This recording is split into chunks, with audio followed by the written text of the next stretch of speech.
l'écoute de Radio Mali, il est 13h, c'est l'heure de votre journal de la mi-journée.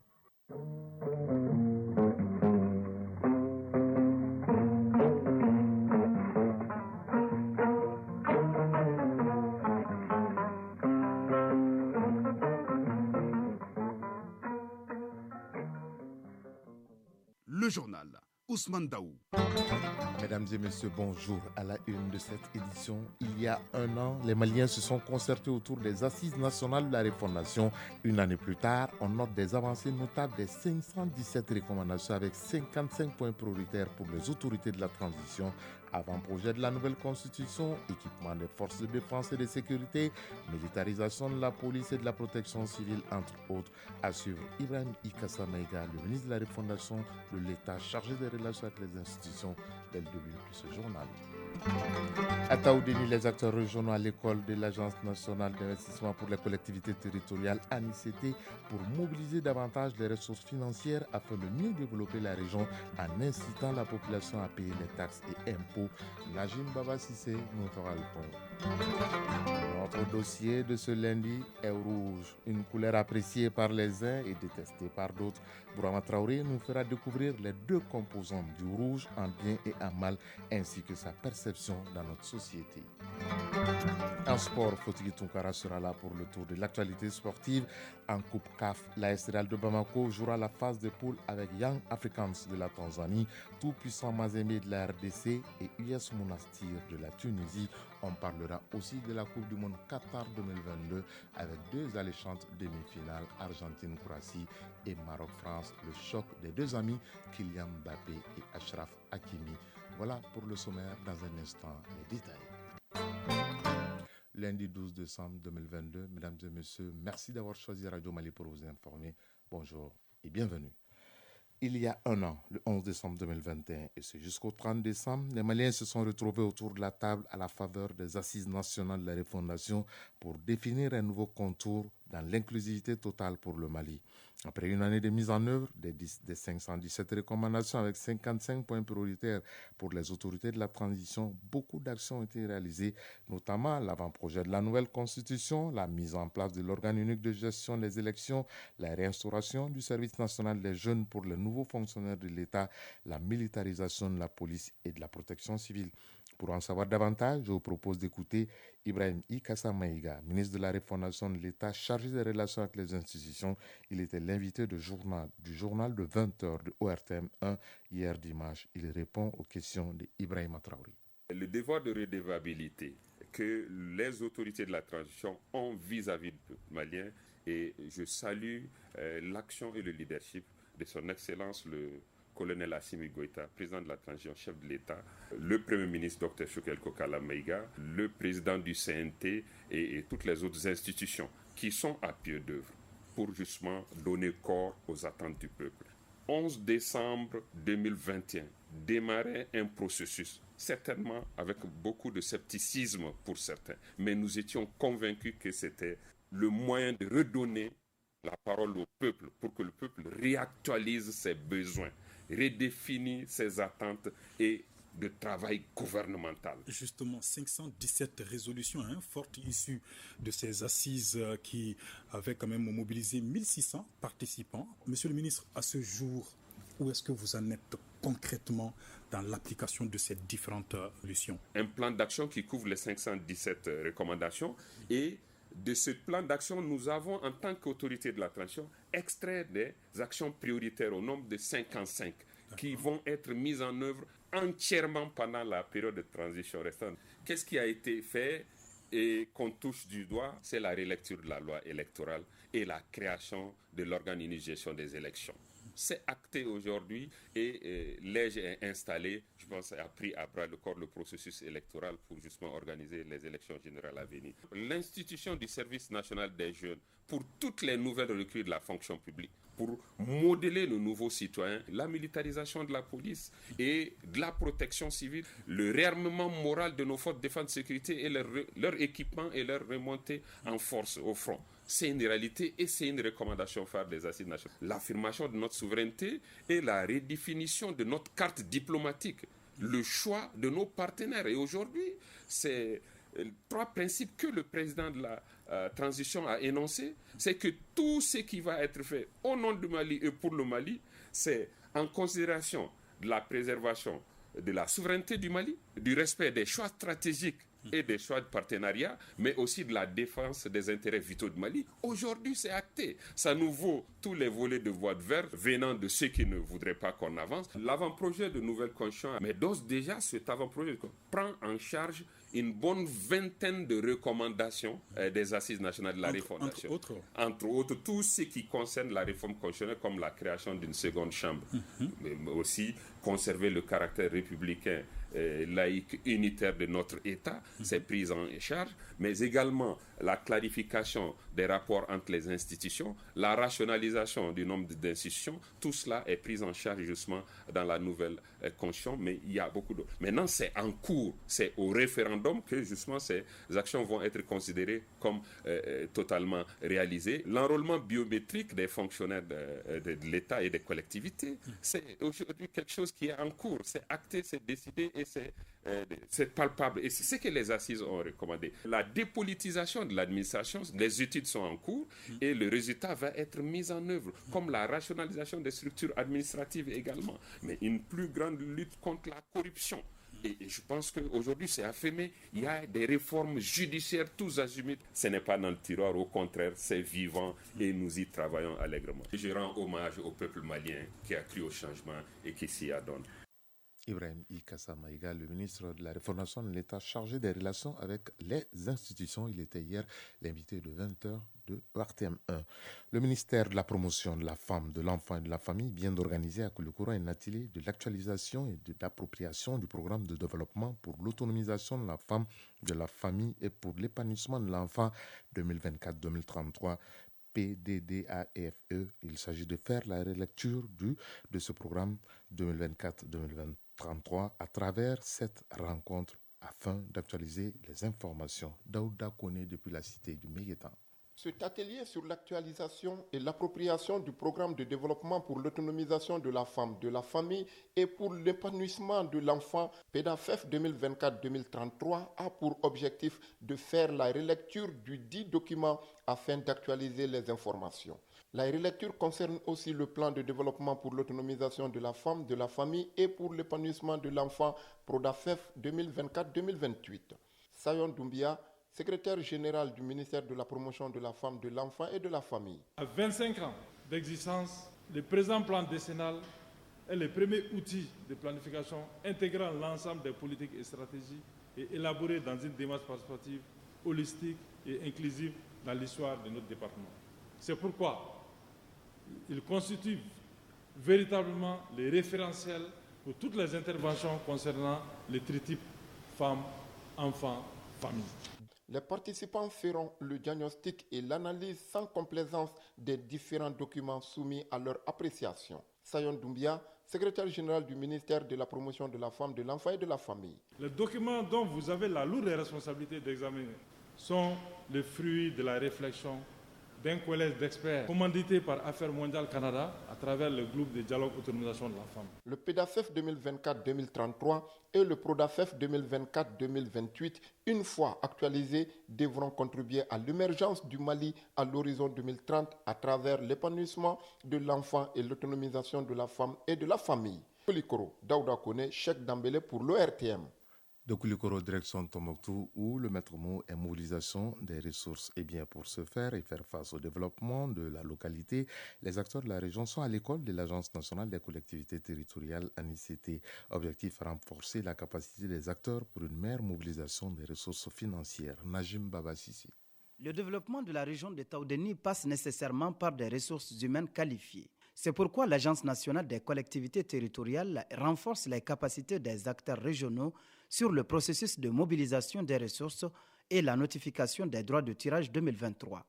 Un exercice qui enregistre la présence des services techniques de l'État et leurs partenaires au développement. Mohamedoun Ag Aweissoun, directeur régional de l'ANICT. Il y a d'énormes problèmes dans la région de Taoudeni. Les services financiers sont absents. Il y a beaucoup de services techniques aussi qui doivent vous accompagner qui sont absents. Donc on rencontre assez de difficultés. Vous avez d'énormes difficultés à mobiliser les ressources. Le développement ne fait pas partie des choses qui s'improvisent. Cet atelier d'échange est une occasion inouïe pour ces acteurs de poser des questions de compréhension sur tous les aspects en matière de mobilisation de fonds et de planification afin de surpasser les multiples difficultés de leurs communes dorénavant. Bolé Maouloud Babi, directeur de cabinet du gouverneur de la région de Taoudéni. Débattre de toutes ces problématiques afin de leur trouver des solutions idoines et d'apporter votre contribution à la recherche de solutions aux difficultés. À la fin de l'atelier, chacun des acteurs sera doté d'outils de base en documentation pour mieux servir sa collectivité. Taoudéni, Najim Baba Sissé, Alou Koulibaly pour l'ORTM. 13h10, actualité hors du Mali. Au Burkina Faso, on a commémoré hier le 62e anniversaire de l'indépendance du pays. À cette occasion, le président de la transition, le capitaine Ibrahima Traoré, dans une adresse à la nation diffusée sur la télévision du Burkina, a demandé aux Burkinabés de rester confiants, soudés, mobilisés derrière les forces de défense et de sécurité et les vaillants volontaires pour la défense de la patrie, pour la libération du pays. Cette libération totale a déjà commencé puisque l'armée du Burkina a déjà récupéré beaucoup de zones. Les États-Unis accueillent demain le deuxième sommet États-Unis-Afrique du 13 au 15 décembre prochain. Ce sommet rassemblera les leaders de l'ensemble du continent africain. Il témoigne de l'engagement durable des États-Unis envers l'Afrique et souligne l'importance des relations entre les États-Unis et le continent africain. Le sommet s'appuiera également sur des valeurs communes pour mieux favoriser une nouvelle dynamique économique, promouvoir la sécurité alimentaire, faire progresser la paix et la sécurité, répondre à la crise climatique et amplifier les liens avec la diaspora. Mais le moment tant attendu de ce sommet États-Unis-Afrique est certainement l'annonce que le président américain Joe Biden fera, c'est-à-dire défendre l'intégration de l'Union africaine au G20. Au Pérou, la présidente Dina Boluarte va présenter un projet de loi visant à avancer les élections générales de 2026 à avril 2024. L'annonce, le Pérou est plongé dans une manifestation depuis la destitution et l'arrestation mercredi dernier du président Pedro Castillo. Ces manifestations ont fait hier 2 morts à Lima, dans la capitale péruvienne. La vice-présidente Dina Boluarte a également annoncé la déclaration de l'état d'urgence dans les zones du pays les plus affectées par les manifestations. Et retour au plan national pour parler de notre dossier de tous les lundis. Aujourd'hui, nous nous intéressons à une couleur. Chacun de nous l'a une fois certainement porté au moins une fois. Il fait partie des couleurs privilégiées dans le cadre de l'habillement ou de l'écriture. Le rouge, c'est bien de lui qu'il s'agit, mais au-delà de ses fonctions, la couleur a une portée spirituelle puisqu'elle symbolise le sang dans la tradition malienne. Sang parfois versé pour prévenir un mal ou satisfaire un besoin. Le grand format du lundi s'intéresse à la couleur rouge sous l'ambivalence du bien et du mal. Il est signé Brahma Traoré. Chaleureuse, énergique, pénétrante et dans une certaine mesure rassurante, que des qualificatifs pour décrire la couleur rouge. Mamadou Samake ne jure que par le rouge depuis son enfance. Le quinquagénaire tire cet amour de son club sportif de cœur. La couleur rouge, moi je l'aime parce que depuis mon enfance, j'étais dans l'équipe de Joliba. Donc à cause de ça là, moi j'aime la couleur rouge. Donc parce que certains disent que le rouge symbolise l'enfer. Je ne crois pas trop. Un amour qui tranche avec la compréhension générale sur le sens du rouge. Cette couleur est symbole de danger pour certains. D'autres la qualifient de malheur, comme Adama Koulibaly, qui l'évite au maximum. Dans notre tradition, le rouge symbolise le malheur. C'est pourquoi, pour certains sacrifices, on privilégie le couleur rouge. Le rouge n'est pas une couleur de bonheur ni de joie. Il représente le sang. Je n'aime pas la couleur rouge.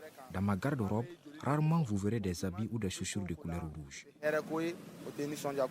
Au-delà de son aspect vif, le rouge est perçu comme une belle source d'inspiration et un bon stimulant des passions profondes comme l'amour, la haine ou encore la vengeance, sans oublier son rôle d'alerte en cas de danger. Dans la tradition malienne, le rouge a également une signification. Moussa Sisma en est un des gardiens. En réalité, chez nous, la couleur rouge est une couleur de force et une force multidimensionnelle qui peut être du négatif ou du positif. Mais très généralement, quand on a des problèmes, on nous dit qu'il faut faire recours rouge.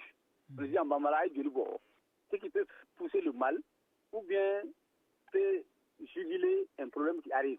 Le rouge symbolise à la fois le bien et le mal selon les interprétations des uns et des autres. Cette ambivalence sera longtemps entretenue tant qu'il gardera son poids spirituel, comme nous l'explique Moussa Sisma, traditionnaliste. On a des difficultés, par exemple, dans la famille, dans le village. On comprend pas ce qui arrive. On dit il faut verser du sang. Ça veut dire que on ne sait pas qu'est-ce qui arrive, mais en versant le sang, on pousse la chose qui arrive de négatif. Maintenant, pour faire venir le bien également, c'est dans ces mêmes difficultés qu'on dit de verser du sang pour avoir du bien. C'est un couteau à double tranchant et très généralement, quand on l'utilise, on a toujours satisfaction par rapport à la chose pour laquelle on l'a fait. Outre sa portée spirituelle, le rouge est une matière essentielle pour le monde scolaire et universitaire, notamment les enseignants. Les stylos de couleur rouge servent généralement d'outils de correction et d'évaluation des apprenants, ce qui n'est pas sans explication selon les traditionalistes, doublé de sa casquette d'enseignant. On vous parle souvent des couleurs chaudes. Donc le rouge domine toujours toutes les couleurs et on préfère ne pas trop l'utiliser comme les autres. Mais si on l'utilise, c'est vraiment pour extérioriser quelque chose, mettre en exergue quelque chose. Bien que l'islam privilégie la couleur blanche selon une recommandation prophétique, le rouge n'est point interdit. Au niveau de l'habillement ou d'autres usages, la couleur n'a aucun impact sur la foi. Mahamadou Kouma est imam.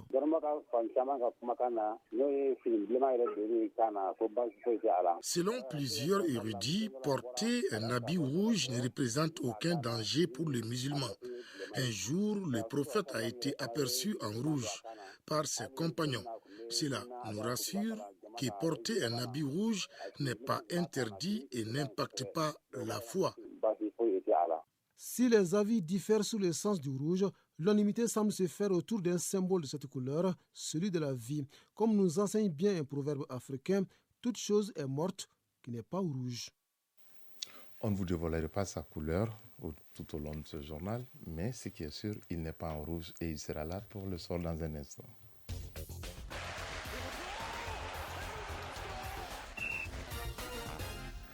Il s'agit de Foutiki Tunkara que j'accueille avec beaucoup de plaisir dans ce 13h. Foutiki, bonjour. Bonjour Smanda, bonjour à tous. L'actualité la plus chaude, c'est bien sûr la compétition africaine des clubs avec le tirage au sort des groupes qui vient de se dérouler. L'AS Real de Bamako, notre représentant en Coupe CAF, jouera avec le tout-puissant Mazembe Anglevert de la RDC, un grand nom du football africain. Dans les années 80 aussi, Young African de Tanzanie et l'US Monastir, les nouveaux clubs qui frappent à la porte des grands. Oui, absolument. Il s'agit bien entendu du groupe D de cette Coupe de la Confédération. Phase de groupe, bien entendu, l'AS Real de Bamako qui figure donc dans le groupe D en compagnie, comme vous venez de le dire tout à l'heure, du TP Mazembe de la République démocratique du Congo, l'US Monastir de Tunisie et Young African de Tanzanie. Alors, pour en parler, nous sommes donc en ligne avec Noum Diané, l'entraîneur de l'AS Real de Bamako. Coach, bonjour. Bonjour. Voilà, comme on le disait tout à l'heure, vous venez d'être fixé sur vos adversaires en poule de la phase de groupe de la Coupe de la Confédération. Alors dites-nous, comment est-ce que vous recevez ces tirages au sort et quelles sont les chances de l'AS Real de Bamako dans ces groupes? Je vous remercie. J'ai suivi le tirage au sort comme tout le monde. C'est vrai que c'est pas du tout facile parce que on aura affaire à des équipes qui ont énormément d'expérience par rapport à cette compétition et qui ont plus de moyens aussi. Mais vous savez, là je reviens sur votre deuxième question, quelles sont nos chances? Vous savez, au-delà de tout ça, actuellement, moi je pense sincèrement que les choses ont tellement évolué, il n'y a pas de petit pays de football, il n'y a pas, au niveau des clubs aussi, je pense que il n'y a pas un grand écart entre point de vue qualité des joueurs, il n'y a pas un grand écart entre ces équipes-là et nous. Bon, peut-être le seul, je pense pas que ça soit un problème, mais je pense que c'est les pays qui ont, c'est vrai, ils ont plus de moyens que nous, mais on a nos chances. On a nos chances. Hein. On peut faire un hold-up, il y a cette possibilité de le faire. Moi, je crois énormément à ça. Alors, quelles sont donc vos ambitions? Non, vous savez, même si on ne le dit pas, hein, quand vous participez à une compétition aussi importante, je pense que l'objectif, c'est quand même d'aller le plus loin possible, quoi. Voilà, donc moi, je vais travailler dans ce sens-là et préparer les joueurs aussi, ils le savent. L'objectif premier, c'était de se qualifier pour la phase des poules. On est parvenu à le faire. personne ne nous attendait à ce niveau. Donc aujourd'hui, c'est confirmer tout ça et faire une très très bonne compétition. Ça sera bien pour l'équipe, pour les joueurs et pour tout le monde. Absolument, et c'est vraiment tout le mal qu'on vous souhaite. En tout cas, coach, au nom donc des rédactions sportives de l'ORTM, nous vous souhaitons très bonne chance et nous croisons les doigts pour l'AS Real de Bamako. En tout cas, merci pour votre disponibilité. Merci mon ami, merci beaucoup. Voilà, très bonne journée. Voilà, Ousmane Daou, c'était là donc en direct dans ce journal Nouhoum Diané, l'entraîneur de l'AS Real de Bamako qui réagissait à chaud par rapport au tirage au sort de la coupe, au tirage au sort du groupe de la coupe CAF qui vient donc de se dérouler ce matin. Alors, comme on le disait tout à l'heure, l'AS Real de Bamako figure donc dans le groupe D.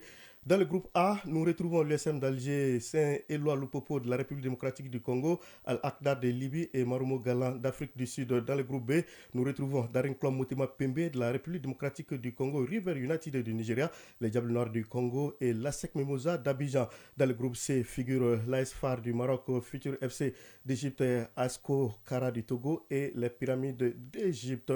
Voilà, par rapport donc à la Ligue des Champions, nous allons revenir sur les combinaisons de la Ligue des Champions dans nos futures éditions. On va juste préciser que la première journée des poules aura lieu donc entre les 10 et 12 février prochains. Oui, à présent, parlons du championnat national de Ligue 1 où la 6e journée a pris fin hier. Oui, avant donc de répondre à ça, on va juste préciser aux auditeurs de Radio Malik en marge donc du tirage au sort des compétitions africaines des clubs, la CAF a salué la performance, la CAF, la Confédération africaine de football, a donc salué la qualification historique de l'équipe nationale marocaine en demi-finale de la Coupe du Monde Qatar 2022 en tant que première équipe arabe et africaine à atteindre, comme stipule le communiqué, le carré d'or dans l'histoire de la Coupe du Monde. Voilà, comme vous l'évoquiez tout à l'heure, championnat national donc de Ligue 1, la 6e journée qui a pris fin hier avec 3 matchs. RCBA a battu Yélin par le score de 2 buts à 1. L'AS Police et l'AS Black Star de Badalabougou se sont tenus en échec 0-0. Les 11 créateurs de Nyarela ont également fait match nul 1 but partout. La grosse sensation de cette 6e journée a été réalisée par la promue l'US Boukouni à domicile qui a disposé de l'épouvantail Stade Malien de Bamako 2 buts à 0. Journée apparemment compliquée pour les pontes du championnat puisque le Djilba AC en déplacement à Kita s'en est donc sorti tant bien que mal avec un match nul 0-0. Vainqueur 2-0 de l'ASCO, l'AS Real de Bamako a réalisé la meilleure opération de cette 6e journée. Les Scorpions se propulsent en tête du classement où ils rejoignent l'Hippopotame Rouge co-leader. Autre exploit de cette 6e journée, c'est bien entendu la victoire 1 but à 0 du Sauvé devant l'AS Bakardian de Barouli qui s'incline pour la première fois de la saison. Les Olympiens mettent ainsi fin à la série d'invincibilité des Cavaliers de Barouli. Pour terminer, Binga FC et AFE ont fait match nul 0-0. Ousmane. Direction le Qatar, c'est pour parler bien entendu de Coupe du Monde, notamment les demi-finales. Quelle demi-finale alléchante entre l'Argentine de Lionel Messi, la Croatie de Luka Modric, la France de Kylian Mbappé et le Maroc d'Achraf Hakimi. Ce qui est sûr, au sortir de la finale, on aura soit un ancien vainqueur ou un nouveau vainqueur. En tout cas, c'est des demi-finales déjà qui commencent à saliver les observateurs et les furies du football. En tout cas, après 2 jours donc de repos observés dimanche et ce lundi, le tournoi se poursuit avec les demi-finales qui commencent demain mardi. À 19h, l'Argentine affrontera la Croatie. Le vainqueur de ce match connaîtra son adversaire en finale dimanche à l'issue de la 2e demi-finale qui mettra aux prises mercredi à 19h la France et le Maroc. L'exploit du Maroc qui ne cesse donc de déjouer les pronostics suscite de l'espoir pour certains Africains qui pensent déjà que cette année sera peut-être celle de l'Afrique. C'est le cas de Samuel Eto'o, l'ancien lien indomptable, mène une pièce sur le Maroc dans sa demi-finale mercredi contre la France. Je vous propose de l'écouter. Il y a beaucoup de joueurs marocains qui jouent en Espagne. Sûr, le Maroc passera. La France a déjà connu une Coupe du Monde. Je jouerai avec le Maroc. Je pense que ça devrait être la Coupe du Monde des Africains.